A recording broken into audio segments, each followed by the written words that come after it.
ಚಿಕ್ಕಂದಿನಿಂದನೂ ಅಂಥ ದೇವರ ಬಗ್ಗೆ ಅಷ್ಟೊಂದು ಆಸಕ್ತಿ ಇಲ್ಲ. ಹೋದ ತಕ್ಷಣ ನಮಃ ಶಿವಾಯ ಅಂದೆ. ಅವ್ರ ತಕ್ಷಣ ಶಿವೋಹಂ ಅಂದರು. ಇದು ಕೇದಾರದಲ್ಲಿ ಸಾಮಾನ್ಯವಾಗಿ ನಡೀತಕ್ಕಂಥ ಒಂದು ಸಂಭಾಷಣೆಗಳು. ಗುರುಗಳ ನಾನು ತಪ್ಪು ಮಾಡಿದ್ದೀನಿ, ನಾನು ಏನು ತಂದಿಲ್ಲ. ನನ್ನ ವೈಫ್ ಅಂತೂ ಫುಲ್ ಕಣ್ಣೀರು ಹಾಕ್ಬಿಟ್ಲು ಅವತ್ತು. ರಶ್ಮಿ ಅವ್ರು ಹೇಳ್ತಾ ಇದ್ರೆ ನನಗೆ ಕಣ್ಣಲ್ಲಿ ನೀರು ಬರ್ತಾ ಇದೆ. I am so connected, I am proud.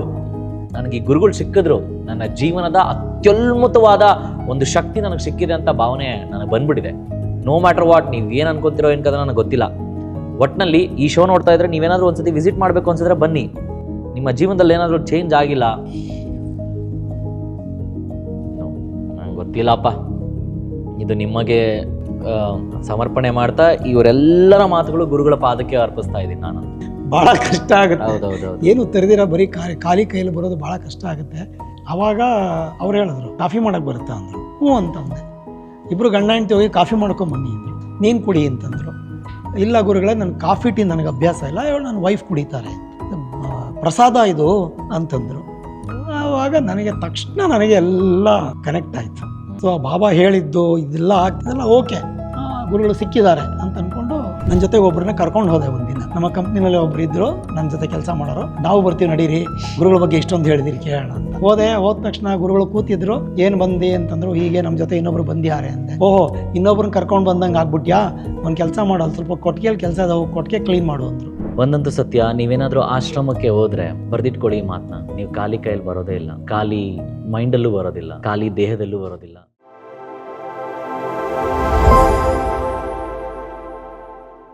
ತಿರುಚಿಟ್ರಂಬಲಂ. ಗುರುವೇ ಶರಣು. ತಿರುಚಿಟ್ರಂಬಲಂ ಸರ್. ತಿರುಚಿಟ್ರಂಬಲಂ. ಇವತ್ತು ನಾನು ಮಾತಾಡ್ತಾ ಇರೋಂಥ ಗುರುವಿನ ಓರ್ವ ಶಿಷ್ಯರು, ಭಕ್ತಾದಿಗಳು ಹಾಗೂ ಅಭಿಮಾನಿಗಳು ಅಂತ ಹೇಳಿದ್ರೆ ತಪ್ಪಾಗಲಾರದು. ಆಶ್ರಮದಲ್ಲಿ ಅಂದರೆ ಗುರುವಿನ ಮನೆಯಲ್ಲಿ ಸುಮಾರು ತಿಂಗಳುಗಳಿಂದ ವರ್ಷಗಳಿಂದ ಸೇವೆ ಮಾಡಿಕೊಂಡು ಇವತ್ತು ಗುರುವಿಗೆ ಶರಣಾಗಿ ನೀನೇ ತಂದೆ, ನೀನೇ ಬಂಧು, ನೀನೇ ಬಳಗ ಅಂತ ಹೇಳುವಂಥ ಓರ್ವ CEO ನಾನು ನಿಮಗೆ ಪರಿಚಯ ಮಾಡಿಕೊಡ್ತಾ ಇರೋದು. ದಿವ್ಯ ಇಂಜಿನಿಯರಿಂಗ್ ಪ್ರೈವೇಟ್ ಲಿಮಿಟೆಡ್ ಕಂಪನಿಯ ರಿಟೈರ್ಡ್ CEO, ಏರೋಸ್ಪೇಸ್ ಕಂಪನಿ ಇದಾಗಿತ್ತು. ಸೊ ರಿಟೈರ್ಡ್ CEO ಇವತ್ತು ಅವರ ತುಂಬ ಬಾಂಧವರಾಗಿ ಪ್ರಥಮ ಸ್ಥಾನದಲ್ಲಿದ್ದಾರೆ ಅಂತ ಹೇಳಿದ್ರೆ ತಪ್ಪಾಗಲಾರದು. ಅಷ್ಟು ಪ್ರೀತಿಯಿಂದ ಗೌರವಿಸ್ತಾರೆ, ಆರಾಧಿಸ್ತಾರೆ, ಅಭಿಮಾನಿಸ್ತಾರೆ ರಾಜಮಹಾಗುರುಗಳನ್ನು. ರಾಜಮಹಾಗುರುಗಳಿಗೆ ವಂದಿಸುತ್ತಾ ಗುರುವೇ ಶರಣು ಅಂತ ಹೇಳ್ತಾ ತಿರುಚಿಟ್ರಂಬಲಂ ಸರ್. ತಿರುಚಿಟ್ರಂಬಲಂ. ಸೊ ಈ ವ್ಯಕ್ತಿನ ನಿಮಗೆಲ್ಲರೂ ಪರಿಚಯ ಮಾಡಿಸಿ ಮಾತಾಡ್ಸೋಕ್ಕಿಂತ ಮುಂಚೆ ಕಾರ್ಯಕ್ರಮ ನೋಡ್ತಾ ಇರೋಂಥ ನಿಮ್ಮೆಲ್ಲರಿಗೂ ಆತ್ಮೀಯದ ಸ್ವಾಗತ, ಸುಸ್ವಾಗತ. ವರಾಯು ಸ್ಟುಡಿಯೋಸ್ ನೋಡ್ತಾ ಇರೋಂಥವ್ರಿಗೆ ಮತ್ತೊಮ್ಮೆ ಹೇಳ್ತಾ ಇದ್ದೀನಿ, ಇದು ಸತ್ಯದ ಬೆಳಕು ಹಾಗೂ ಜ್ಞಾನದ ಬೆಳಕು, ಅಜ್ಞಾನವನ್ನು ಹೋಗಲಾಡಿಸುವಂಥ ಬೆಳಕು. ಈ ಬೆಳಕಿನ ಬಗ್ಗೆ ಮಾತಾಡುವಂಥ ವ್ಯಕ್ತಿಗಳು ನಮ್ಮ ಜೊತೆ ಇದ್ದಾರೆ. ತಿರುಚಿಟ್ರಂಬಲಂ ಅಂತ ಹೇಳ್ತಾ ಈ ಕಾರ್ಯಕ್ರಮಕ್ಕೆ ಮತ್ತೊಮ್ಮೆ ನಿಮಗೆ ಆತ್ಮೀಯದ ಸ್ವಾಗತ. ತಿರುಚಿಟ್ರಂಬಲಂ. ಬ್ರಹ್ಮಾನಂದಂ ಪರಮಸುಖದಂ ಕೇವಲಂ ಜ್ಞಾನಮೂರ್ತಿಂ ದ್ವಂದ್ವಾತೀತಂ ಗಗನಸದೃಶಂ ತತ್ವಮಸ್ಯಾದಿಲಕ್ಷ್ಯಂ ಏಕಂ ನಿತ್ಯಂ ವಿಮಲಮಚಲಂ ಸರ್ವದೀ ಸಾಕ್ಷಿಭೂತಂ ಭಾವಾತೀತಂ ತ್ರಿಗುಣರಹಿತಂ ಸದ್ಗುರುಂ ತಂ ನಮಾಮಿ. ಗುರುವೇ ಶರಣು, ರಾಜಗುರುವೇ ಶರಣು. ನಮಃ ಶಿವಾಯ, ನಮಃ ಶಿವಾಯ, ನಮಃ ಶಿವಾಯ. ರಾಜಗುರುವೇ ಶರಣು ಸರ್. ಸರ್, ಇವತ್ತು ನಾವು ಮಾತಾಡ್ತಾ ಇರೋವಂಥದ್ದು ನಿಮಗಾಗಿರುವಂಥ ಅನುಭವಗಳ ಬಗ್ಗೆ. ಗುರುಗಳ ಹತ್ರ ನೀವು ಎಷ್ಟು ವರ್ಷದಿಂದ ಇದ್ದೀರಾ ಅಥವಾ ಎಷ್ಟು ತಿಂಗಳುಗಳಿಂದ, ಎಷ್ಟು ಕಾಲದಿಂದ ಇದ್ದೀರಾ ಸರ್? ನಿಮಗಾಗಿರುವಂಥ ಅನುಭವಗಳನ್ನ ಹೇಳ್ಕೊಬೋದಾ? ಈ ಲೌಕಿಕವಾಗಿ ಹೇಳೋದಾದರೆ ಗುರುಗಳ ಹತ್ರ ಸುಮಾರು 3.5 ವರ್ಷದಿಂದ ಇದ್ದೀನಿ. ಭೇಟಿಯಾದಾಗಿಂದ ಇಲ್ಲಿವರೆಗೂ. ಆಮೇಲೆ ನನಗೆ ಗೊತ್ತಾಗಿದ್ದು ಅವ್ರು ಹೇಳೋ ಪ್ರಕಾರ ನಮ್ಮ ಇಬ್ಬರದು ಜನ್ಮಾಂತರದ ಅನುಬಂಧ ಅಂತ. ಯಾವುದೋ ಒಂದು ಜನ್ಮದಲ್ಲಿ ಅವರಿಗೆ ನಾನು ಮಗನಾಗಿದ್ದಂತೆ, ಅದು ಅವ್ರು ಹೇಳೋದು. ಅಂದರೆ ಜನ್ಮಾಂತರದಲ್ಲಿ ಕೆಲವು ನಂಬಿಕೆ ಇರುತ್ತೆ, ಕೆಲವು ನಂಬಿಕೆ ಇರಲ್ಲ. ಅವರ ಆ ಒಂದು ದೃಷ್ಟಿಯಿಂದ ಅವರ ಬಾಂಧವ್ಯ ಬೇರೆ ಥರ ಇದೆ. ಆ ಒಂದು ನಮ್ಮ ಗುರು ಮನೆಯಲ್ಲಿ ಅದು ಅವ್ರು ಹೇಳಿದಂಥ ಸತ್ಯ. ನಾನು ಅವ್ರನ್ನ ಕಂಡುಕೊಂಡ ಮೇಲೆ, ಅವ್ರನ್ನ ಭೇಟಿ ಮಾಡಿದ ಮೇಲೆ ನಮ್ಮ ಭೇಟಿಯೇ ವಿಚಿತ್ರ. ನಾನು ಯಾವ ಗುರುಗಳನ್ನು ನಂಬ್ತಿರಲಿಲ್ಲ. ನಂದು ಬೇಸಿಕಲಿ ಶೃಂಗೇರಿ ಮಠ ಆದರೂ ಕೂಡ ಮೂಲತಃ ಶೃಂಗೇರಿ ಮಠದ ಸ್ವಾಮಿಗಳ ಹತ್ರನೂ ನಾನು ಹೋಗಿಲ್ಲ ಯಾವತ್ತೂ. ಶೃಂಗೇರಿಗೆ ಹೋದರೂ ಕೂಡ ಅಲ್ಲಿ ದೇವಸ್ಥಾನ ನನಗೆ ಭಾಳ ಅಚ್ಚುಮೆಚ್ಚು ದೇವಿ. ಯಾಕೆಂದರೆ ನಾನು ಶ್ರೀವಿದ್ಯೆದು ಒಂದು ಆ ಮೆಟ್ಟಿಲಿನಲ್ಲಿರೋದ್ರಿಂದ ದೇವಿ ಎಲ್ಲಿರ್ತಾರೆ ಅಲ್ಲೆಲ್ಲ ಪೂಜೆ ಅಲ್ಲಿ ಹೋಗೋದು ನನ್ನ ಒಂದು ಮೊದಲಿಂದ ಬಂದಂಥ ಅಭ್ಯಾಸ. ಹಾಗಾಗಿ ನಾನು ಅಲ್ಲಿ ಹೋಗ್ತೀನಿ, ಶಾರದಾಂಬನವ್ರು ನೋಡ್ತೀನಿ, ಪೂಜೆ ಮಾಡ್ಕೋತೀನಿ, ಬರ್ತೀನಿ. ಇವತ್ತಿಗೂ ಅಷ್ಟೇ ನಾನು ಅಲ್ಲಿ ಸ್ವಾಮಿಗಳನ್ನು ಭೇಟಿ ಮಾಡೋದು, ಆ ಹಿಂದಿಗಡೆ ಇರ್ತಕ್ಕಂಥ ಇದಕ್ಕೆ ಹೋಗೋದು, ಅದೆಲ್ಲ ನಾನು ಯಾವತ್ತೂ ಮಾಡಲ್ಲ. ಮೊದಲಿಂದನೂ ನನಗೆ ಅದು ಯಾಕೋ ಅಭ್ಯಾಸವಿಲ್ಲ. ಚಿಕ್ಕಂದಿನಿಂದನೂ ಅಂಥ ದೇವರ ಬಗ್ಗೆ ಅಷ್ಟೊಂದು ಆಸಕ್ತಿ ಇಲ್ಲ. ಮನೆಯಲ್ಲಿ ಎಲ್ಲರೂ ಆಧ್ಯಾತ್ಮದ ಇದರಲ್ಲೇ ಇದ್ದವರು. ನಮ್ಮ ತಾತ ನಮ್ಮ ತಂದೆ ಎಲ್ಲ ರುದ್ರಪಾರಾಯಣ, ಸಹಸ್ರನಾಮಗಳು ಎಲ್ಲವೂ ನಡೀತಿತ್ತು ಮನೆಯಲ್ಲಿ. ಅಭಿಷೇಕಗಳು, ಪೂಜೆಗಳು, ವ್ರತ ಎಲ್ಲವೂ ನಿಯಮಾನುಸಾರ ನಡೀತಾ ಇದ್ದರೂ ಕೂಡ ನಾನು ಅಷ್ಟೊಂದು ಆಸಕ್ತಿ ತೋರಿಸಿರಲಿಲ್ಲ. ಆಮೇಲೆ ನನಗೆ ಉಪನಯನ ಆದಮೇಲೆ ಸ್ವಲ್ಪ ಅದ್ರ ಕಡೆ ಗಮನ ಬಂದು ಹೋಗೋಕ್ಕೆ ಶುರು ಮಾಡಿದೆ. ಪೂಜೆ ಪುನಸ್ಕಾರಗಳನ್ನು ಕಲಿತೆ. 2022ನೇ ಇಸ್ವಿ ಆಗಸ್ಟ್ ತಿಂಗಳಲ್ಲಿ ನಾನು ಮೊಟ್ಟ ಮೊದಲನೇದಾಗಿ ಚಾರ್ಧಾಮ್ ಯಾತ್ರೆಯಲ್ಲಿ ಕೇದಾರ್ನಾಥಕ್ಕೆ ಹೋಗಿದ್ದು. ಈ ಪ್ರತಿ ವರ್ಷ ಹೋಗ್ತಾ ಇದ್ದೀನಿ ಈಗ. ಅಲ್ಲಿಂದ ಆಚೆಗೆ ಪ್ರತಿ ವರ್ಷವೂ ಹೋಗ್ತಾ ಇದ್ದೀವಿ. ಸೊ ಆ ಕೇದಾರಕ್ಕೆ ಹೋಗಬೇಕಾದ್ರೆ ಅದು ಅಚಾನಕ್ ಆಗಿದ್ದು. ಕೇದಾರದ ಬಗ್ಗೆ ಗೊತ್ತಿತ್ತು, ವಿಡಿಯೋ ಎಲ್ಲ ನೋಡಿದ್ದೆ. ಹಾಗಾಗಿ ನನಗೆ ಸ್ವಲ್ಪ ಹೆದರಿಕೆ ಇತ್ತು. ಅಲ್ಲಿಯ ವಾತಾವರಣ, ಅಲ್ಲಿಯ ಚೇಂಜ್ ಆಗೋದು, ವಾತಾವರಣ ಕ್ಷಣ ಬದಲಾಗುತ್ತೆ ಅಲ್ಲಿ. ಆಮೇಲೆ ನಾವು ಯಾವುದು ಹೋಗಬೇಕು ಅಂತ ಆಯ್ಕೆ ಮಾಡ್ಕೊಂಡು ಸಮಯ ಇತ್ತಲ್ಲ, ಮಳೆಗಾಲ, ಅಲ್ಲಿ ತುಂಬ ಲ್ಯಾಂಡ್ ಸ್ಲೈಡಿಂಗ್ ಎಲ್ಲ ಆಗುತ್ತೆ, ಎಷ್ಟೋ ಜೀವನಾಶ ಆಗುತ್ತೆ, ಅದೆಲ್ಲ ನಡೀತಿರುತ್ತೆ. ಹಾಗಾದರೂ ಕೂಡ ನನ್ನ ಜೊತೆ ನನ್ನ ಅಣ್ಣನ ಮಗ, ಅವರು ಈ ಆಧ್ಯಾತ್ಮದಲ್ಲೇ ಇರೋದು. ಅವರು ಸುಮಾರು 9ನೇ ಸತಿ ಕೇದಾರಕ್ಕೆ ಹೋಗ್ತಾ ಇರೋದು. ಅವರು ನನ್ನ ಕರ್ಕೊಂಡೋದ್ರು. ಬನ್ನಿ ಏನೂ ಆಗಲ್ಲ ಅಂತ ಹೇಳಿ ಕರ್ಕೊಂಡೋದ್ರು. ಹೋದ್ವಿ ನಾನು, ನನ್ನ ಧರ್ಮಪತ್ನಿಗೆ 1 ವರ್ಷ ಆಗಿತ್ತು ಕಾಲು ಮಂಡಿ ಆಪ್ರೇಷನ್ ಆಗಿ. ಅವಳು ಆದರೆ ಬರ್ತೀನಿ, ಇಲ್ಲದೇ ಇರಲ್ಲ ಅಂತ ಕೆಳಗಡೆ ಉಳ್ಕೊಳ್ಳೋಕೆ ವ್ಯವಸ್ಥೆ ಅಂಥೇಳಿ ಕಡೆಗೆ ಅವಳನ್ನು ಹತ್ಕೊಂಡೇ ಬಂದು 22 ಕಿಲೋಮೀಟ್ರು. ತುಂಬ ಕಷ್ಟವಾದ ಜಾಗ ಕೇದಾರ್ನಾಥ್. ಮಂಡಿ ಆಪ್ರೇಷನ್ ಆಗಿದ್ರು, ಮಂಡಿ ಆಪ್ರೇಷನ್ ಆದರೂ ಬಂದು ಮೇಲವರೆಗೂ ಬಂದು ಕೇದಾರ್ನಾಥಕ್ಕೆ ಹೋದ್ವಿ. ಅಲ್ಲಿ ನಾವು ಸಾಮಾನ್ಯವಾಗಿ 2 ದಿನ ಇರ್ತೀವಿ. ಹೋದರೆ ತಕ್ಷಣ ಬಂದ್ಬಿಡಲ್ಲ. ಹೋಗಿ 1 ದಿನ ಇದ್ವಿ. ಅವತ್ತು ರಾತ್ರಿ ಸುತ್ತಾಗ್ತಿರ್ಬೇಕಾದ್ರೆ ಒಬ್ಬ ಬಾಬಾ ಒಂದು ಕಡೆ ಕೂತ್ಕೊಂಡಿದ್ದನೋ, ಬೆಟ ಇದರಾವ್ ಅಂತ ಕರೆಯೋಕ್ಕೆ ಶುರು ಮಾಡಿದ್ರು. ನಾನೇನೂ ಮಾಡಲಿಲ್ಲ, ದೇವಸ್ಥಾನ ನೋಡ್ಕೊಂಡೆಲ್ಲ ಮಾಡಿ ಬಂದೆ, ರೂಮಲ್ಲಿ ಮಲ್ಕೊಂಡೆ. ಮತ್ತೆ ಬೆಳಗ್ಗೆ ವಿಶೇಷ ಪೂಜೆಗೆ ಹೋಗಿದ್ವಿ. ಆವಾಗಲೂ ಮತ್ತೆ ಅದೇ ವ್ಯಕ್ತಿ ಅದೇ ಜಾಗದಲ್ಲಿ ಕೂತ್ಕೊಂಡು ಬೇಟ ಇದರಾವ್ ಅಂತ ಕರೆದ್ರು. ನಾನು ಆಮೇಲೆ ನನಗೆ ಗೊತ್ತಾದಂಥ ಒಂದು ನನ್ನ ಜ್ಞಾನದ ಪ್ರಕಾರ ಅಲ್ಲಿ ತುಂಬ ಡೋಂಗಿ ಬಾಬಾಗಳಿರ್ತಾರೆ ಅಂತ, ದುಡ್ಡಿನಾಸೆಗೆ ಎಲ್ಲ ಇದು ಮಾಡ್ತಾರೆ ಅಂತ ಗೊತ್ತಿತ್ತು. ಕೆಲವರೆಲ್ಲ ಹೇಳಿದ್ರು, ವಿಡಿಯೋದಲ್ಲಿ ನೋಡಿದ್ದೆ. ನಾನು ಹೋಗೋದು ಬೇಡ ಅಂದ್ಬಿಟ್ಟು ಸುಮ್ಮನಾಗ್ಬಿಟ್ಟೆ. ಬಂದೆ. ಸಂಜೆ ಆರತಿಗೆ ಹೋದೆ 7 ಗಂಟೆಗೆ. ಅದೇ ಜಾಗದಲ್ಲಿ ಕೂತ್ಕೊಂಡು ಆ ಬಾಬಾ ಮತ್ತೆ ಇದು 3ನೇ ಸತಿ ಬೇಟ ಇದರಾವ್ ವರ್ಣ ಪಶ್ಚಾತ್ತಾಪ ಕರೋಗೆ ಅಂತಂದರು. ಬಂದಿಲ್ಲ ಅಂದರೆ ಪಶ್ಚಾತ್ತಾಪ ಪಡ್ತೀಯ ಅಂತ. ಇದೇನಿದು ಈ ಥರ ಯಾಕೆ ಆಗ್ತಾಯಿದೆ? ಇದು 3ನೇ ಸತಿ ಆಗ್ತಾರೆ. ಅದೇ ಜಾಗದಲ್ಲಿ ಕೂತ್ಕೊಂಡು ಈಗ ಹೇಳ್ತಿದ್ದಾರೆ ಬರದೇ ಇದ್ದರೆ ಪಶ್ಚಾತ್ತಾಪ ಪಡ್ತೀನಿ ಅನ್ನೋ ಥರ ಮಾತಾಡ್ತಿದ್ದಾರೆ. ಹೋದಾಗ ಕೂತ್ಕೊಂಡೆ. ಕ್ಯಾ ಚಾಹಿಯೇ ತುಮೆ? ನಾನು ಡೈರೆಕ್ಟ್, ಈ ಕೆಲವರೆಲ್ಲ ದುಡ್ಡುಗೋಸ್ಕರ ಮಾತಾಡ್ತಾರೆ ಅಂತಿದ್ದಲ್ಲ, ಕ್ಯಾ ಚಾಹಿಯೇ ತುಮೆ ಅಂತಂದೆ. ಕುಚ್ ನಹೀ. ಆವಾಗ ಅವ್ರು ಹೇಳಿದ್ರು, ನಿನಗೆ ಸ್ವಲ್ಪ ಕೋಪ ಇದೆ, ಕೋಪ ಕಡಿಮೆ ಮಾಡ್ಕೊ. ನಿನಗೆ ಆಧ್ಯಾತ್ಮಕ್ಕೆ ಹೋಗಬೇಕು ಅಂತಿದೆ, ಆಯಿತಾ, ದೇವಿ ಉಪಾಸನೆ ಮಾಡಬೇಕು ಅಂತಿದೆ, ನೀನು ಕೋಪ ಕಡಿಮೆ ಮಾಡ್ಕೊಳ್ದಿದ್ರೆ ನಿನಗೇನೂ ಆಗಲ್ಲ. ನನಗೆ ಆಶ್ಚರ್ಯ ಆಗೋಯ್ತು. ಪಕ್ಕದಲ್ಲಿ ನನ್ನ ವೈಫ್ ಬೇರೆ, ನನ್ನ ಹೆಂಡತಿ ಬೇರೆ ಕೂತ್ಕೊಂಡು, ಇದೇನಿದು ಈ ಥರ ಎಲ್ಲ ಮಾತಾಡ್ತಾರೆ ಇವರು, ನಿಜ ಹೇಳ್ತಿದ್ದಾರೆ. ಅವಳಿಗೆ ಪರಿಚಯ ಇತ್ತಲ್ಲ. ಸರಿ, ಆಮೇಲೆ ನಾನು ಹೇಳಿದೆ ಏನು ಅಂತಂದೆ. ಆಮೇಲೆ ಏನು ಬೇಕು ನಿನಗೆ ಮತ್ತೆ ಕೇಳಿದೆ. ಕ್ಯಾ ಚಾಹಿಯೇ ತುಮೆ? ದುಡ್ಡು ಕೇಳ್ತಾರೆ ಅಂತ. ಏನು ಬೇಡ, ಮೇರೆ ಕೋ ಏಕ್ ಚಾಯ್ ಚಾಹಿಯೇ. ಅಲ್ಲಿ ಅದು ಜಾಸ್ತಿ, ಚಾಯ್ ಕುಡಿಬೇಕು. ಎದುರುಗಡೆ ಅಂಗಡಿಯಲ್ಲಿ ತರಿಸ್ದೆ, 2 ಚಾಯ್ ತಂದ ಆ ಪುಣ್ಯಾತ್ಮ. ನಾವಿಬ್ಬರು ಇದ್ವಲ್ಲ ನೋಡಿ, ಕೊಟ್ಟರು. ನಾನು ಕುಡಿಯೋದಿಲ್ಲ ಚಾಯ್ನ. ನಾನು ಹೇಳಿದೆ, ಚಾಯ್ ನನಗೆ ಇಷ್ಟ ಇಲ್ಲ. ಹೊರಡ್ದು ಏ ಮಹಾದೇವ ಕಾ ಪ್ರಸಾದ ಹೇ ಅಂತಂದರು. ನಾನಾದರೂ ನಾನು ಕುಡಿಲಿಲ್ಲ, ನನಗೆ ಅದು ಆಗಲ್ಲ, ವಾಂತಿ ಬರುತ್ತೆ. ಸೊ ಬಿಟ್ಬಿಟ್ಟೆ. ಅದು 2 ಅವರೇ ಕುಡಿದ್ರು. ಆಮೇಲೆ ಜೋಳಿಗೆಯಿಂದ ಒಂದು ತೆಗೆದ್ರು, ಒಂದು ರುದ್ರಾಕ್ಷಿ ಮಾಲೆ ತೆಗೆದುಬಿಟ್ಟು ನನಗೆ ಹಣೆಗೆ ಅವರು ಒಂದು ಇದರಿಂದ ತೆಗೆದು ಏನೋ ಮಂತ್ರಗಳನ್ನು ಹೇಳಿ ಇಲ್ಲಿ ಒಂದು ಥರ ಇದು ಮಾಡಿ ರುದ್ರಾಕ್ಷನ ಕೊಟ್ಟರು. ಅದು ತಿಲಕ ಇಟ್ಟಿದ್ದು ಅಂತಂದಲ್ಲ, ಒಂಥರ ಅದನ್ನು ನಾವು ಶಕ್ತಿಪಾತ ಅಂತ ಹೇಳ್ತೀವಿ ನಮ್ಮ ಶ್ರೀ ವಿದ್ಯೆಯಲ್ಲಿ. ಅದು ಅರ್ಥ ಆಯ್ತೆ. ನನಗೆ ಒಂಥರ ಆಯಿತು ಮೈಯೆಲ್ಲ. ಆಮೇಲೆ ತು ಏಕ್ ಕಾಮ್ ಕರ್, ಏಕ್ ಗುರು ಢೂಂಢೋ ಅಂತಂದರು. ನಾನು ಕहाँ मिलता है ಅಂತಂದೆ. आसपास कोई मिलेगा? कहाँ रहता है? मैसूर में आसपास मिलेगा? ಇಷ್ಟೇ ಹೇಳಿದ್ದವರು. ನಾನು ಬಂದು ಸುಮ್ಮನೆ ಕೂತ್ಕೊಂಡಿದ್ದೆ. ನಾನು ಸ್ವಲ್ಪ ಈ ಆಧ್ಯಾತ್ಮದ ಬಗ್ಗೆ ವೀಡಿಯೋಗಳನ್ನು ನೋಡ್ತಿದ್ದಾಗ ಅಲ್ಲಿಂದ ಬಂದಮೇಲೆ ಒಂದು ಸ್ವಲ್ಪ ದಿನಕ್ಕೆ, ಒಂದು 15 ದಿನ ಆಗಿರ್ಬೋದು, ಇದೇ ಥರ ಒಂದು ಸಂಜೆ ಕೂತ್ಕೊಂಡು ವೀಡಿಯೋ ನೋಡ್ತಿರುವಾಗ ಚಕ್ ಅಂತ ಗೋಪಾಲ್ಪುರದ್ದು ಈ ಗುರುಗಳದ್ದು ವೀಡಿಯೋ ಪಾಪಪ್ ಆಯಿತು. ಇದೇನಿದು ವೀಡಿಯೋ ಒಂಥರ ಇಂಟ್ರೆಸ್ಟಿಂಗ್ ಆಗಿತ್ತು, ಆಸಕ್ತಿ ಜಾಸ್ತಿ ಆಯಿತು. ನೋಡಿದೆ ಅವ್ರು ಹೇಳಿದ ಮಾತುಗಳು, ಅದೆಲ್ಲ ಕೇಳ್ತಾ ಇದ್ದಾಗ ನನಗೆ ತುಂಬ ಆಸಕ್ತಿ ಬಂತು. ಅಲ್ಲಿ ಕೆಳಗಡೆ ನಂಬರ್ ಕೊಟ್ಟಿತ್ತು ಅದು ಕಾಂಟ್ಯಾಕ್ಟ್ ಮಾಡೋದಕ್ಕೆ. ಆ ನಂಬರ್ ನೋಡೋಕ್ಕೆ ಹೋದೆ, ಸಿಕ್ಕಲಿಲ್ಲ.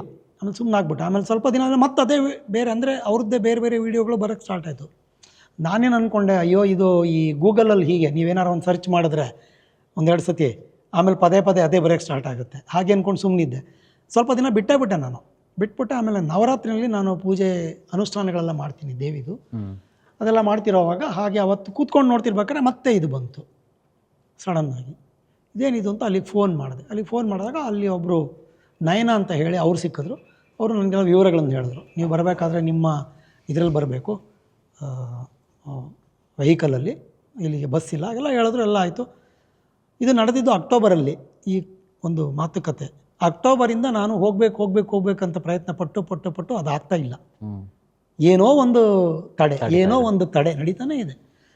ಜನವರಿ 26, 20, 23 ನಾನು ಕೇದಾರಕ್ಕೆ ಹೋಗಿದ್ದೆ 20-22 ಆಗಸ್ಟಲ್ಲಿ. ಇದು ಜನವರಿ 20-23 ಜನವರಿ 26ನೇ ತಾರೀಕು ಇವತ್ತು ಹೋಗಲೇಬೇಕು ಅಂಥೇಳಿ ನಾನು ನನ್ನ ಹೆಂಡತಿ ಇಬ್ಬರೂ ಹೊರಟ್ವಿ. 2 ವೀಲರಲ್ಲಿ ಹೊರಟ್ವಿ. ಕಾರಲ್ಲಿ ಹೋಗಿ ನಂಗೆ ಹೆದರಿಕೆ. ಅವ್ರು ಮೊದಲೇ ಹೇಳಿದರು ರೋಡ್ ಸರಿ ಇಲ್ಲ ಅಂತ, ಹೆಂಗಿರುತ್ತೆ ನೋಡೋಣ ಅಂತ. ನಿಜಕ್ಕೂ ಒಂಥರ ಕಾಡು ಥರನೇ ಇದೆ. ಇಷ್ಟು ದಪ್ಪ ಕಲ್ಲುಗಳು, ಅಲ್ಲಿ ಹೋಗೋದೇ ಕಷ್ಟ. ಏನೇನೋ ಕಷ್ಟ ಬಿದ್ದುಕೊಂಡು ಸ್ವಲ್ಪ ದಾರಿ ತಪ್ಪಿದ್ರು ಕೂಡ ಹೋದ್ವಿ. ಅದು ಹತ್ತಿರ ಹೋಗ್ತಿದ್ದಂಗೆ ನನಗೆ ಕೆಲವೊಂದು ಅನುಭವಗಳಾಯಿತು. ಏಕೆಂದರೆ ನಾನು ರೇಖಿ ಮಾಸ್ಟರ್ ಹೀಲರು, ಹಾಗಾಗಿ ಅದರ ಒಂದು ಅನುಭವಗಳೆಲ್ಲ ಇದೆ. ಅಲ್ಲಿಯ ಒಂದು ಔರಾ ಅಂತ ಏನು ಹೇಳ್ತೀವಿ, ಅದು ನನಗೆ ಒಂದು ಸ್ವಲ್ಪ ದೂರದಿಂದನೇ ನನಗೆ ಅದು ಬಂದು ಹೊಡೆದಾಗಾಯಿತು. ನನ್ನ ಹೆಂಡತಿಗೆ ಹೇಳಿದೆ, ಏನೋ ಇದೆ ಇಲ್ಲಿ, ಸುಮ್ಮನೆ ಅಲ್ಲ, ನಡಿ ಹೋಗೋಣ ಅಂದ್ಬಿಟ್ಟು ಹೋದೆ. ಹೋಗಿ ಕೂತ್ಕೊಂಡ್ವಿ, ಮಾತಾಡಿದ್ವಿ. ಅಲ್ಲೊಬ್ಬರು ಬಂದರು, ಅವರು ಪರಿಚಯ ಮಾಡಿಕೊಂಡ್ರು. ಒಳಗಡೆ ಹೋದರು. ಗುರುಗಳಿಗೆ ಹೇಳಿದ್ರು, ಯಾರೋ ಬಂದಿದ್ದಾರೆ, ಮೊದಲನೇ ಸತಿ ಬಂದಿರೋದು ಅಂತ. ಕರಿ ಒಳಗಡೆ ಅಂದರು. ತಕ್ಷಣವೇ ಕಾಯಿಸೇ ಇಲ್ಲ, ಹೋಗಿ ಇದೆಲ್ಲ ಒಂದು ರಿಚುವಲ್ಸ್ ಎಲ್ಲ ಮಾಡಿದ ತಕ್ಷಣವೇ ಕರೆದ್ರು. ಒಳಗಡೆ ಹೋದ್ವಿ. ಕೂತಿದ್ರು ಸುಮ್ಮನೆ. ಒಂದು ದಟ್ಟಿ ಸುತ್ಕೊಂಡು ಕೂತಿದ್ರು. ಫುಲ್ ಗಡ್ಡ ಎಲ್ಲ ಬಿಟ್ಕೊಂಡು ವಿಭೂತಿ ಹಚ್ಕೊಂಡು ಕೂತಿದ್ರು. ಸಾಮಾನ್ಯ ನಾನು ಎಲ್ಲೋದ್ರೂ, ನಾನು ಯಾವುದೇ ದೇವಸ್ಥಾನಕ್ಕೆ ಹೋದರೂ ನಮಃ ಶಿವಾಯ ಅಂತೀನಿ. ಅದು ಗಣಪತಿ ಆಗಿರ್ಬೋದು, ವಿಷ್ಣುದಾಗಿರ್ಬೋದು, ಯಾವುದೇ ದೇವಸ್ಥಾನಕ್ಕೆ ಹೋದರೂ ನಾನು ನಮಃ ಶಿವಾಯ, ಅದು ನನ್ನ ಬಾಯಲ್ಲಿ ಬರೋದು.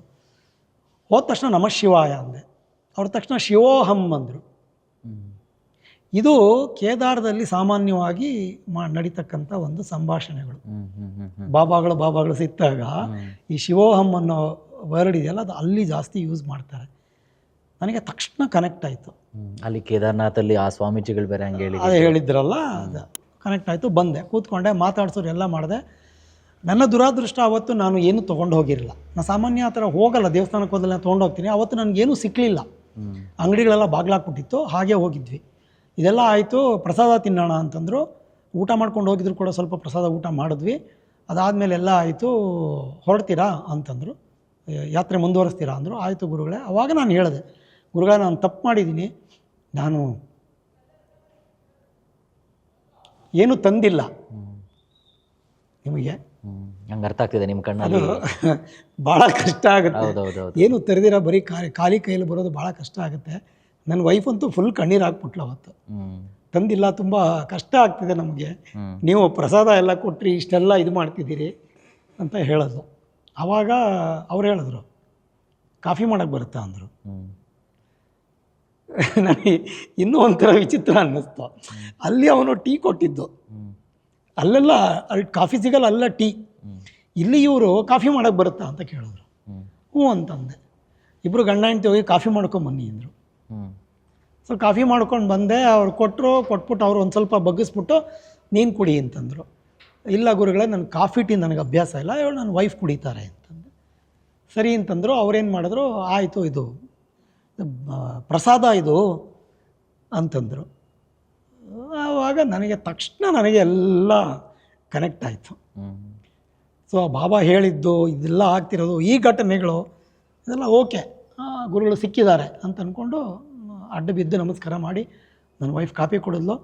ಬಂದೆ. ಆಮೇಲೆ ಹೇಳಿದೆ, ಗುರುಗಳೇ ನೆಕ್ಸ್ಟ್ ಟೈಮ್ ನಾನು ಬರೋವಾಗ ನಾನು ಹಣ್ಣು ಅದೆಲ್ಲ ತರ್ತೀನಿ ಅಂತ. ಅವರು ಒಂದೇ ಮಾತು ಹೇಳಿದ್ರು, ನೀನೇನು ತರ್ತಿ ಬಿಡ್ತೀನಿ ನನಗೆ ಗೊತ್ತಿಲ್ಲ, ಇನ್ಮೇಲೆ ಪ್ರತಿ ಸತಿ ಬರೋವಾಗ ನೀನು ಕಾಫಿ ತರಬೇಕು. ಅವತ್ತಿಂದ ಇವತ್ತವರೆಗೂ ನಾನು ಒಂದು ದಿನ ತಪ್ಪಿಸಿಲ್ಲ. ಪ್ರತಿ ಸತಿ ಹೋದಾಗ್ಲೂ ಒಂದು ಫ್ಲಾಸ್ಕ್ ಬರ್ತಿ ಕಾಫಿ ತೊಗೊಂಡೋಗಿ ಕೊಡ್ತೀನಿ. ಅವರ ಕಾಫಿ ಕುಡಿತಾರೆ. ಅವ್ರು ಬಂದ ತಕ್ಷಣ ಕೇಳೋದೆ, ಕಾಫಿ ತಂದ್ಯಾ ಅಂತಲೇ ಕೇಳೋದು. ಹೋದ ತಕ್ಷಣ ಅವ್ರಿಗೆ ಕಾಫಿ ಕೊಡಲೇಬೇಕು, ನಾನು ನಮಸ್ಕಾರ ಮಾಡಿದ ತಕ್ಷಣ ಕಾಫಿ ಕೊಡು ಅಂತಾರೆ ಅವರಿಗೆ. ಆಮೇಲೆ ಅಲ್ಲಿ ನಡೆಯೋ ಕೆಲವೊಂದು ವಿದ್ಯಮಾನಗಳು ಗೊತ್ತಿದೆ, ಅವರು ಅಭಿಷೇಕ ಮಾಡ್ಕೊಂಡು ಬಂದ ತಕ್ಷಣ ಅವ್ರಿಗೆ ಕಾಫಿ ಬೇಕು, ನಾನು ಅದೆಲ್ಲ ನನಗೆ ಗೊತ್ತಿದೆ, ಎಲ್ಲ ಮಾಡಿಕೊಡ್ತೀನಿ. ಸೊ ಅದೆಲ್ಲ ನಡೆಯುತ್ತೆ.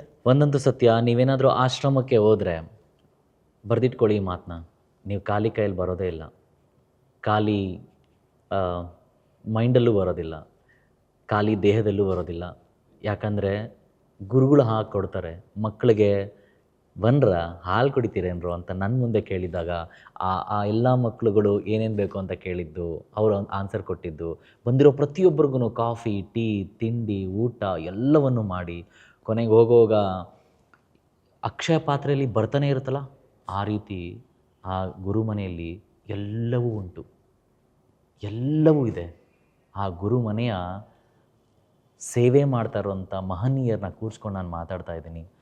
ಯಾವುದೇ ಕಾರಣಕ್ಕೂ ಇಲ್ಲಿ ನೋಡ್ತಾ ಇರೋ ಕಾರ್ಯಕ್ರಮ ನೋಡ್ತಾ ಇರೋಂಥ ಪ್ರತಿಯೊಬ್ಬರಿಗೂ ನಾನು ಕೇಳ್ಕೊಳೋದಿಷ್ಟೇ, ನಿಮ್ಮ ಜೀವನದಲ್ಲಿ ಒಳಿತಾಗ್ತಿಲ್ಲ, ನೀವು ಒಬ್ಬ ಗುರುಗಳನ್ನ ಹುಡುಕ್ತಿದ್ದೀರಾ, ನಿಜವಾದ ಒಬ್ಬ ಗುರು ನಿಮಗೆ ಬೇಕು. ಈಗಿನ ಕಾಲಮಾನದಲ್ಲಿ ಇರುವಂತಹ ತುಂಬ ಬಡಂಬಡಿಕೆಯ ಗುರುಗಳ ಮಧ್ಯೆ ಓರ್ವ ಸಾತ್ವಿಕತೆಯ ಗುರುವನ್ನು ಬೇಕು ಅಂತಂದರೆ ಇಲ್ಲಿದೆ ಗುರುಮನೆ. ಬನ್ನಿ, ಎರಡೂ ಕೈಗಳಿಂದ ಗುರುಗಳು ನಿಮ್ಮನ್ನು ಅಪ್ಪಿಕೊಳ್ತಾರೆ, ತಪ್ಪಿಕೊಳ್ತಾರೆ, ಪ್ರೀತಿಸ್ತಾರೆ. ನಿಮ್ಮಲ್ಲಿ ಅವರಲ್ಲಿ ನೀವಾಗಿ, ನಿಮ್ಮಲ್ಲಿ ಅವರಾಗಿ ಇರ್ತಾರೆ. ಪಾಪ ಸರ್ ಮಾತಾಡ್ತಾ ಮಾತಾಡ್ತಾ ಅವ್ರ ಕಣ್ಣಲ್ಲಿ ನೀರು ನೋಡಿದೆ. ನೀವು ಎಷ್ಟು ಜನ ಅಬ್ಸರ್ವ್ ಮಾಡಿದ್ರಲ್ಲ ನಂಗೆ ಗೊತ್ತಿಲ್ಲ. ನಾನು ಗುರುಮನೆಗೆ ಏನೂ ತೊಗೊಂಡೋಗಿಲ್ಲ, ನನ್ನ ಕೈಲಿ ಆಗಲಿಲ್ಲ ಅವತ್ತು ಅಂತ ಹೇಳಿದರು. ರಶ್ಮಿ ಅವ್ರು ಹೇಳ್ತಾ ಇದ್ರೆ ನನಗೆ ಕಣ್ಣಲ್ಲಿ ನೀರು ಬರ್ತಾ ಇದೆ. I am so connected, I am proud. ನನಗೆ ಈ ಗುರುಗಳು ಸಿಕ್ಕಿದ್ರು, ನನ್ನ ಜೀವನದ ಅತ್ಯುನ್ನತವಾದ ಒಂದು ಶಕ್ತಿ ನನಗೆ ಸಿಕ್ಕಿದೆ ಅಂತ ಭಾವನೆ ನನಗೆ ಬಂದ್ಬಿಟ್ಟಿದೆ. ನೋ ಮ್ಯಾಟರ್ ವಾಟ್, ನೀವು ಏನು ಅನ್ಕೊತಿರೋ ಏನ್ಕಂದ್ರೆ ನನಗೆ ಗೊತ್ತಿಲ್ಲ. ಒಟ್ಟಿನಲ್ಲಿ ಈ ಶೋ ನೋಡ್ತಾ ಇದ್ದರೆ ನೀವೇನಾದರೂ ಒಂದು ಸತಿ ವಿಸಿಟ್ ಮಾಡಬೇಕು ಅನ್ಸಿದ್ರೆ ಬನ್ನಿ. ನಿಮ್ಮ ಜೀವನದಲ್ಲಿ ಏನಾದರೂ ಚೇಂಜ್ ಆಗಿಲ್ಲ, ನೋ ನಂಗೆ ಗೊತ್ತಿಲ್ಲಪ್ಪ, ಇದು ನಿಮಗೆ ಸಮರ್ಪಣೆ ಮಾಡ್ತಾ ಇವರೆಲ್ಲರ ಮಾತುಗಳು ಗುರುಗಳ ಪಾದಕ್ಕೆ ಅರ್ಪಿಸ್ತಾ ಇದ್ದೀನಿ ನಾನಂತ. ಗುರುವೇ ಶರಣು ಶರಣಾರ್ಥಿ ನಿಮಗೆ, ತಿರುಚಿಟ್ರಂಬಲಂ ಅಂತ ಹೇಳ್ತಾ ನಿಮ್ಮ ಅನುಭವದ ಮಾತುಗಳು ನನ್ನ ಕಣ್ಣಲ್ಲೂ ಸಹ ನೀರು ತರಿಸು sir. I don't know, I am so much connected, I never get emotional sir. ನಾನು ಎಮೋಷ್ನಲ್ ಆಗಿದ್ದು ಇತಿಹಾಸನೇ ಇಲ್ಲ. ನನ್ನ ಹೆಂಡತಿ ಯಾವಾಗಲೂ ಹೇಳ್ತಾರೆ, ನೀನು ನಿದ್ದೆನೂ ಬರಲ್ಲ, ಕಣ್ಣಲ್ಲಿ ನೀರು ಬರಲ್ಲ ಅಂತ ಹೇಳ್ತಾಳೆ. ಯಾಕಂದರೆ I am like emotional less person. ನಾನು ನೀವು ಹೇಳ್ತಾ ಇದ್ರೆ ನಾನು ಕನೆಕ್ಟ್ ಆಗಿದೆ ಅಂತಂದರೆ ಆ ಗುರುಗಳು ನನಗೆ ಆಲ್ರೆಡಿ ಅಲ್ಲಿ ಭಾಸ ಆಗಿಬಿಟ್ಟಿದ್ರು. ಇಲ್ಲ, ನೀವು ಹೇಳಿದಾಗೆ ನಾನು ಸಾಮಾನ್ಯವಾಗಿ ಎಮೋಷನಲ್ ಆಗಲ್ಲ, ಗುರುಗಳು ಒಬ್ರನ್ನ ಬಿಟ್ಟರೆ. ನಿಜ ಹೇಳಬೇಕಂದ್ರೆ ಇವತ್ತು ಇದ್ರ ಮುಖಾಂತರ ಹೇಳ್ತೀನಿ, ನಮ್ಮ ತಂದೆಯವರು ಸತ್ತಾಗಲೂ ಕೂಡ ನಾನು ಕಣ್ಣಲ್ಲಿ ನೀರು ಹಾಕಿಲ್ಲ. ನಮ್ಮ ತಂದೆಯವರು ಸತ್ತದ, ನಾನು ಬೆಂಗಳೂರಲ್ಲಿದ್ದೆ, ಮೈಸೂರಲ್ಲಿ ಅವರದ್ದು ಸಾವಾಗಿದ್ದು. ನಾನು ಹೋಗ್ಬೇಕಾದ್ರೆ ದಾರಿನಲ್ಲಿ ಪ್ರತಿಯೊಬ್ಬರಿಗೂ ವಿಷಯಗಳನ್ನು ತಿಳಿಸ್ಕೊಂಡು, ನಮ್ಮ ಪುರೋಹಿತರಿಗೆ ಹೇಳ್ಕೊಂಡು, ಅವ್ರ ಮನೆಗೆ ಹೋಗಿ ಕರ್ಕೊಂಡು ಎಲ್ಲ ಮಾಡಿ, ಅಂದರೆ ಕಾರ್ಯಗಳಲ್ಲಿ ನಾನು ಮಗ್ನನಾದೆ ಹೊರತು ನನ್ನ ಕಣ್ಣಲ್ಲಿ ನೀರು ಬರಲಿಲ್ಲ. ಹಾಗೂ ನನ್ನ ವೈಫ್ ಕೇಳಿದ್ಲು ಆಮೇಲೆ, ಹತ್ಬಿಡು ನೀನು, ಒಳಗಡೆ ದುಃಖ ಇಟ್ಕೋಬೇಡ ಅಂತ. ಜನರಲ್ಲಿ ನನಗೆ ಆ ದುಃಖದಿಂದ ಕಣ್ಣೀರಲ್ಲ, ಇದು ಬೇರೆ ಥರ ಕಣ್ಣೀರು ಗುರುಗಳ ಹತ್ರ ಇದ್ದಾಗ ನನಗೆ ಆದಂಥ ಅವತ್ತಿನ ಅನುಭವ ನನಗಾಗಿದ್ದು. ಮತ್ತು ಇವತ್ತು ಸೊ ಇದಾದ ಮೇಲೆ ಹೀಗೆ ನಡೀತಿತ್ತು, ಹೋಗ್ತಾಯಿದ್ದೆ ಬರ್ತಾಯಿದ್ದೆ. ನಾನು ನೀವು ಹೇಳಿದಾಗೆ ಕಂಪ್ನಿ CEO ನನ್ನ ಜೊತೆಗೆ ಒಬ್ಬರನ್ನ ಕರ್ಕೊಂಡು ಹೋದೆ. ಒಂದಿನ ನಮ್ಮ ಕಂಪ್ನಿನಲ್ಲಿ ಒಬ್ಬರು ಇದ್ದರು, ನನ್ನ ಜೊತೆ ಕೆಲಸ ಮಾಡೋರು.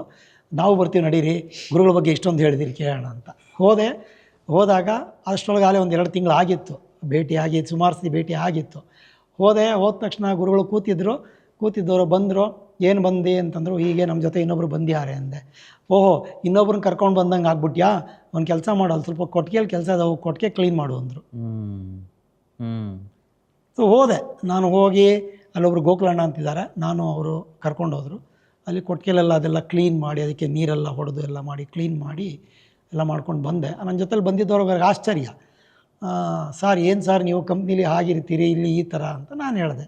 ಇಲ್ಲಿ ನಾ ಬಂದಿರೋದು ಶರಣಾಗತಿಗಷ್ಟೇ, ಇಲ್ಲಿ ನಾ ಕಂಪ್ನಿ CEO ಅಲ್ಲ, ನಾನು ರಮೇಶನೇ ಅಲ್ಲ ಇಲ್ಲಿ ಅಂತ ಹೇಳಿದೆ. ಅದು ನಾನು ಯಾವಾಗ ಅದು ಹೇಳಿದನೋ, ಅದು ಬಂದು ಎಲ್ಲ ಮಾಡಿದ್ಮೇಲೆ ಒಂದು ನೆಕ್ಸ್ಟ್ ಭೇಟಿನಲ್ಲಿ ಅವ್ರು ಏನು ಮಾಡಿದ್ರು, ಯಾವುದೋ ಹೀಗೆ ವಿಷಯ ಬಂದಾಗ, ಈಶ್ವರನ ಬಗ್ಗೆ ವಿಷಯ ಬಂದಾಗ, ನೀನು ಇನ್ಮೇಲೆ ರಾಮೇಶ್ವರ, ನೀನು ರಮೇಶ ಅಲ್ಲ, ನೀನು ಇನ್ಮೇಲೆ ಇಲ್ಲಿಯೇ ರಾಮೇಶ್ವರ ಅಂತ ಹೆಸರು ಅಂತ ಹೇಳಿ ಹೆಸರು ಬದಲಾವಣೆ ಮಾಡಿದ್ರು.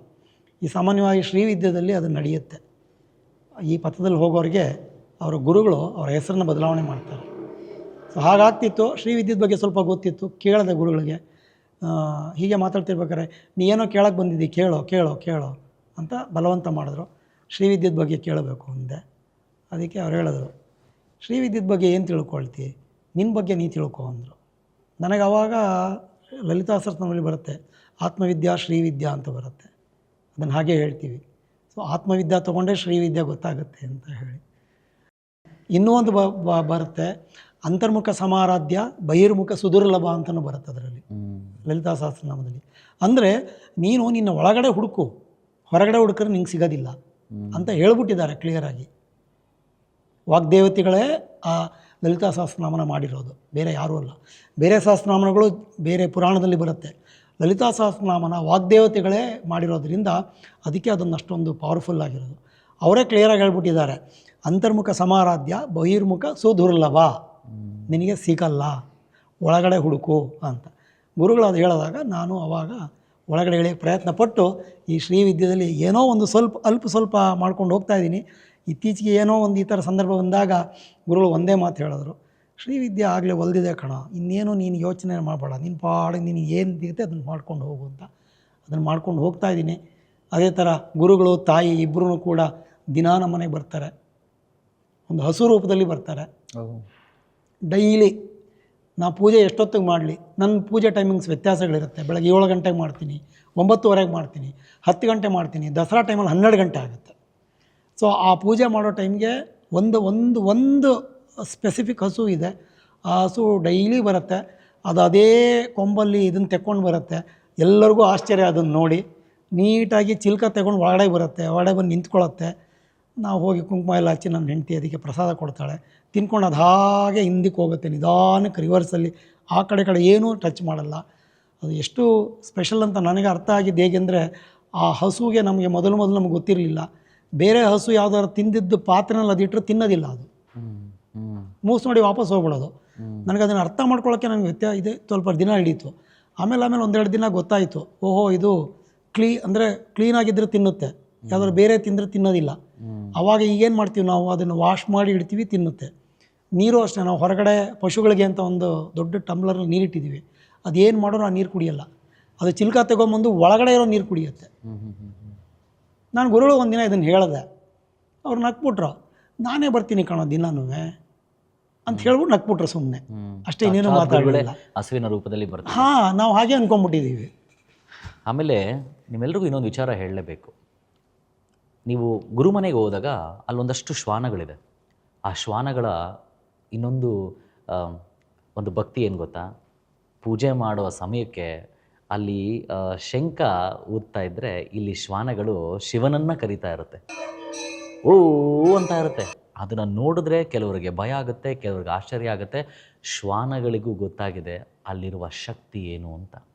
ಈ ಶಕ್ತಿ ಬಗ್ಗೆ ಮಾತಾಡೋಕ್ಕೆ ಇನ್ನೋರ್ವ ಭಕ್ತಾದಿಗಳನ್ನ ಕರೆಯೋಣ. ನಿಮ್ಮೆಲ್ಲರ ಮುಖಾಂತರ ಮತ್ತೊಮ್ಮೆ ರಾಮೇಶ್ವರಂ ಸರ್ಗೆ ಅನಂತ ಕೋಟಿ ಧನ್ಯವಾದಗಳು ಸರ್. ತಿರುಚಿಟ್ರಂಬಲಂ ಎಲ್ಲ ಮಾತಾಡಿದ್ದು ಗುರುಗಳೇ ಮಾತಾಡಿಸಿದ್ದು, ನಾನೇನು ಹೇಳಲೇ ಇಲ್ಲ. ಇಲ್ಲಿ ಅವ್ರು ಏನು ಮಾತಾಡಿಸಿದ್ರು ಅದನ್ನು ನನ್ನ ಒಳಗಡೆ ಕೂತ್ಕೊಂಡು ಮಾತಾಡಿಸಿರೋದು. ಆದರೆ ನಿಮ್ಮಲ್ಲಿ ಹಾಗೂ ನಿಮ್ಮ ಕಣ್ಣಲ್ಲಿ, ನಿಮ್ಮ ಕಣ್ಣಿನ ಅಂಚಲ್ಲಿ ಬಂದ ನೀರಿನಲ್ಲಿ ಆ ಗುರುವಿನ ನಾವು ನೋಡಿದ್ವಿ ಸರ್. ನಿಮ್ಮ ಭಕ್ತಿ ಅಪಾರವಾಗಿದೆ, ನಿಷ್ಕಲ್ಮಶ ಅಂತ ಇದೆ. ಸೊ ಒಳ್ಳೆಯದಾಗಲಿ ನಿಮಗೆ. ಗುರು ಮುಖಾಂತರ ನಾನು ಮತ್ತೆ ಕೇಳ್ಕೊಳ್ತಾ ಇದ್ದೀನಿ, ಎಲ್ಲರ ಮುಖಾಂತರ ಶರಣಾರ್ಥಿ ನಿಮಗೆ. ಆ ಭಗವಂತ ಇನ್ನಷ್ಟು ಮತ್ತಷ್ಟು ನಿಮ್ಮನ್ನು ಚೆನ್ನಾಗಿಟ್ಟಿರಲಿ. ಆ ಗುರುವಿನ ಆಶೀರ್ವಾದ, ಕೃಪಾಶೀರ್ವಾದ ಸದಾ ನಿಮ್ಮ ಮೇಲಿರಲಿ ಸರ್. ಗುರುದೇವರು ಎಲ್ರಿಗೂ ಒಳ್ಳೆ ಮಾಡಲಿ. ಅವ್ರು ಹೇಳೋ ಥರನೇ ಸರ್ವೇ ಜನೋ ಸುಖಿನೋ ಭವಂತು, ಲೋಕ ಸಂವತ್ಸರಾದಿ ಸುಖಿನೋ ಭವಂತು. ಸರ್ವೇ ಜನೋ ಸುಖಿನೋ ಭವಂತು, ಸರ್ವ ಸಮಸ್ತ ಸನ್ಮಂಗಳಾನಿ ಭವಂತು ಅಂತ ಹೇಳ್ತಾ ಈ ಒಂದು ಎಪಿಸೋಡ್ ಗುರುವಿನ ಪಾದಕ್ಕೆ ಸಮರ್ಪಿತವಾಯಿತು, ಗುರುಗಳ ಭಕ್ತರಿಗೆ ಸಮರ್ಪಿತವಾಯಿತು, ಗುರುಗಳನ್ನ ನೋಡಬೇಕು ಅನ್ನೋರಿಗೆ ಸಮರ್ಪಿತವಾಯಿತು, ಗುರುಗಳನ್ನ ಹುಡುಕ್ತಾ ಇರೋರಿಗೆ ಸಮರ್ಪಿತವಾಯಿತು. ಗುರು ನೀನೇ ನನಗೆ ಬೇಕು, ನೀನೇ ದೈವ, ನೀನೇ ಬಂಧು, ನೀನೇ ಬಳಗ ಅನ್ನೋಂಥ ಪ್ರತಿಯೊಬ್ಬ ಹೃದಯಕ್ಕೆ ಸಮರ್ಪಿತವಾದ ಈ ಎಪಿಸೋಡ್ಗೆ ಮತ್ತೊಮ್ಮೆ ನಿಮ್ಮೆಲ್ಲರ ಮುಖಾಂತರ ಧನ್ಯವಾದ ತಿಳಿಸ್ತಾ, ಮುಂದಿನ ನೆಕ್ಸ್ಟ್ ಎಪಿಸೋಡಲ್ಲಿ ಒಂದು ಅದ್ಭುತವಾದ ಕಥೆ ಇದೆ, ಸತ್ಯದ ಕತೆ. ಬನ್ನಿ ಗುರುಮನೆಯಲ್ಲಿ ನಡೆದಂಥ ಪವಾಡದ ಬಗ್ಗೆ ತಿಳ್ಕೊಳ್ಳೋಣ. ಥ್ಯಾಂಕ್ ಯು ಸೋ ಮಚ್ ಅಂತ ಹೇಳ್ತಾ ಇದ್ದೀನಿ. ಎಲ್ಲರಿಗೂ ನಮಸ್ಕಾರ. ಹೋಗಿ ಬರ್ತೀನಿ. ನಾನು ನಿಮ್ಮ ರಂಜಿತ್ ವರಾಯು, ತಿರುಚಿಟ್ರಂಬಲಂ. ಗುರುವೇ ಶರಣು.